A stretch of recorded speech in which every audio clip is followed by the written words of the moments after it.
नशीब की कर्म? तुमच्या आयुष्याची दोरी कुणाच्या हातात?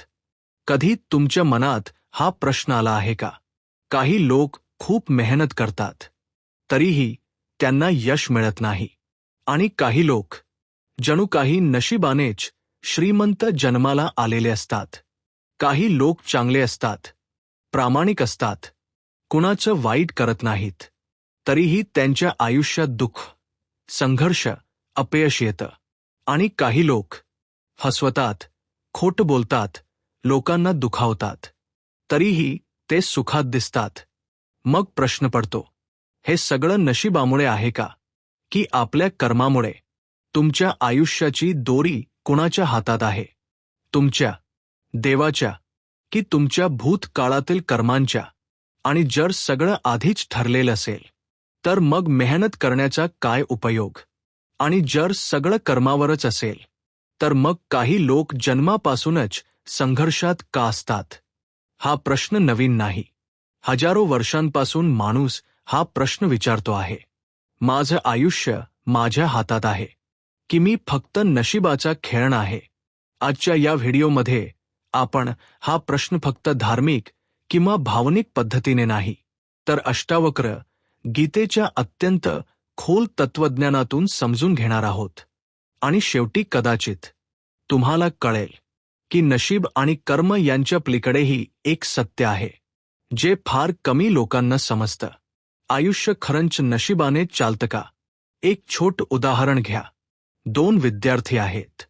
दोघेही अभ्यास करतात, दोघेही मेहनत करतात, पण एकाला यश मिळतं आणि दुसरा अपयशी होतो. पहिला म्हणतो, माझी मेहनत कामी आली. दुसरा म्हणतो, माझं नशीबच खराब होतं. आता खरं काय? यश मेहनतीमुळे आलं की नशिबामुळे?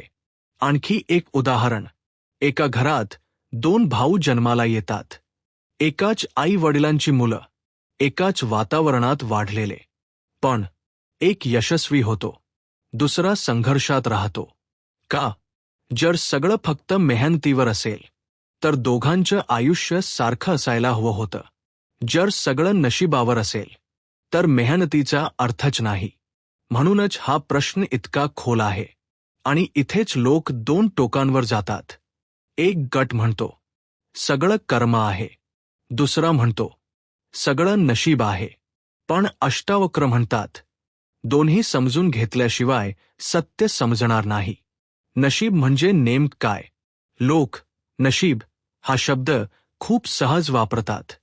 नोकरी नाही मिळाली, नशीब खराब. लग्न चांगलं झालं, नशीब चांगलं. पैसा मिळाला, नशीब. अपघात झाला, नशीब. पण प्रश्न आहे, नशीब म्हणजे नेमकं काय? भारतीय तत्वज्ञानात याला एक शब्द आहे, प्रारब्ध. म्हणजे तुमच्या भूतकाळातील काही कर्मांची फळं, जी आता तुम्हाला भोगावी लागतात. जसं तुम्ही काल बी पेरलं, आज झाड उगवलं. आज तुम्हाला झाड दिसतं, पण त्याची सुरुवात काल झाली होती. त्याचप्रमाणे आज तुमच्या आयुष्यात काही गोष्टी घडत आहेत, ज्यांची बीजं कदाचित पूर्वी पेरली गेली आहेत. म्हणून अनेक लोक म्हणतात, हे माझ्या नशिबात होतं. पण इथे एक मोठी चूक होते. लोक नशीब समजतात आणि मग हात टेकतात. ते म्हणतात, माझ्या नशिबात नाही, देवानेच असं लिहिलं आहे, मी काय करू? आणि इथून माणूस कमजोर होतो, कारण तो जबाबदारी सोडतो. मग कर्म काय? कर्म म्हणजे फक्त पूजापाठ नाही. कर्म म्हणजे तुमचा विचार, तुमची कृती, तुमची प्रतिक्रिया, तुमचा निर्णय. आज तुम्ही जे करता आहात, ते उद्याचं आयुष्य घडवत आहे. एक माणूस रोज शरीराची काळजी घेतो आणि दुसरा शरीराकडे दुर्लक्ष करतो. काही वर्षांनी दोघांचे परिणाम वेगळे असतात. एक म्हणेल, माझं नशीब चांगलं. पण खरं काय? ते नशीब नव्हतं, ते सतत केलेल्या कर्माचं फळ होतं. म्हणून नशीब हे भूतकाळाचं फळ आहे, कर्म हे भविष्याचं बी आहे. ही गोष्ट समजली तर आयुष्य बदलू शकतं. मग चांगल्या लोकांसोबत वाईट का होतं? हा सर्वात कठीण प्रश्न आहे. एक चांगला माणूस कुणाचं वाईट करत नाही, प्रामाणिक आहे, दुसऱ्यांना मदत करतो, तरीही त्याला दुःख, आजार, अपयश, विश्वासघात मिळतो. आणि मग तो विचारतो, मी इतका चांगला असून माझ्यासोबत असं का? हा प्रश्न खूप लोकांच्या मनात असतो. पण अष्टावक्र याचा वेगळा दृष्टिकोन देतात. ते म्हणतात, तुम्ही फक्त आजचं चित्र पाहता, पण जीवनाची गणितं खूप मोठी आहेत. तुम्हाला एका क्षणाचं फळ दिसतं, पण संपूर्ण कर्मचक्र दिसत नाही. पण इथेच अष्टावक्र आणखी मोठी गोष्ट सांगतात. ते म्हणतात, जो स्वतःला फक्त शरीर आणि मन समजतो, तोच कर्माच्या जाळ्यात अडकतो. कारण तो प्रत्येक घटनेला माझ्यासोबत जोडतो. माझं दुःख, माझं अपयश, माझं नुकसान, आणि तिथेच वेदना वाढते. अष्टावक्र गीतेचा धक्का देणारा दृष्टिकोन. अष्टावक्र म्हणतात, तू शरीर नाहीस, तू मन नाहीस, तू विचार नाहीस, तू साक्षी आहेस. हे ऐकायला सोपं आहे, पण याचा अर्थ खूप खोल आहे. कल्पना करा, आकाशात ढग येतात, कधी काळे, कधी पांढरे, वादळ येतं, पाऊस पडतो, पण आकाश बदलतं का? नाही. ढग बदलतात, आकाश साक्षी असतं. अष्टावक्र म्हणतात, तुमच्या आयुष्यात घटना घडतात, यश येतं, अपयश येतं, पैसा येतो, नुकसान होतं, पण तुमच्यात एक गोष्ट आहे, जी फक्त साक्षी आहे, ती बदलत नाही. जो स्वतःला त्या साक्षीशी जोडतो, तो नशिबाच्या भीतीतून बाहेर येतो. नशीब बदलता येतं का? हा प्रश्न खूप लोक विचारतात. जर सगळं प्रारब्ध असेल, तर मी काय करू? उत्तर आहे, काही गोष्टी येतील. हो, काही परिस्थिती तुमच्या हातात नसतील. तुमचा जन्म, काही घटना, काही बाह्य परिस्थिती. पण त्या परिस्थितीला तुम्ही कसं उत्तर देता, हे तुमच्या हातात आहे. इथेच कर्म सुरू होतं.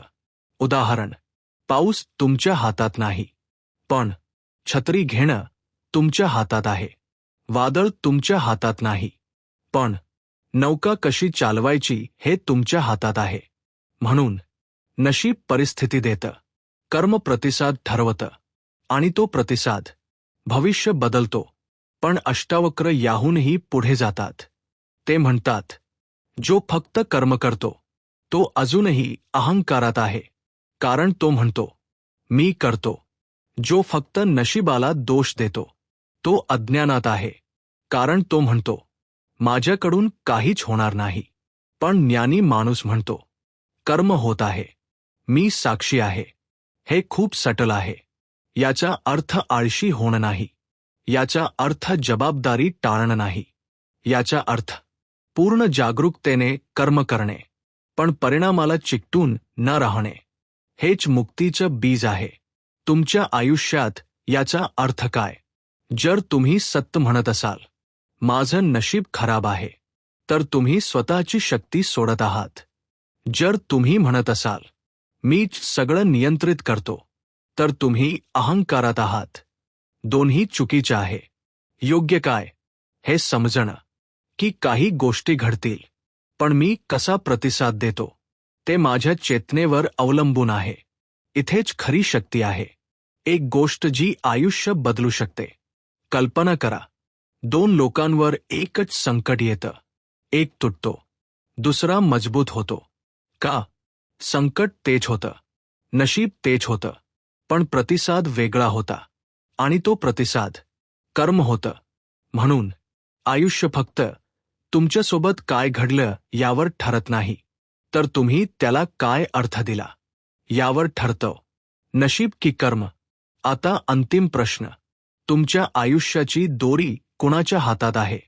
नशिबाच्या, कर्माच्या की देवाच्या? अष्टावक्र म्हणतात, हा प्रश्नच अपूर्ण आहे. कारण जो स्वतःला फक्त व्यक्ती समजतो, तोच विचारतो, माझं नशीब काय, माझं कर्म काय?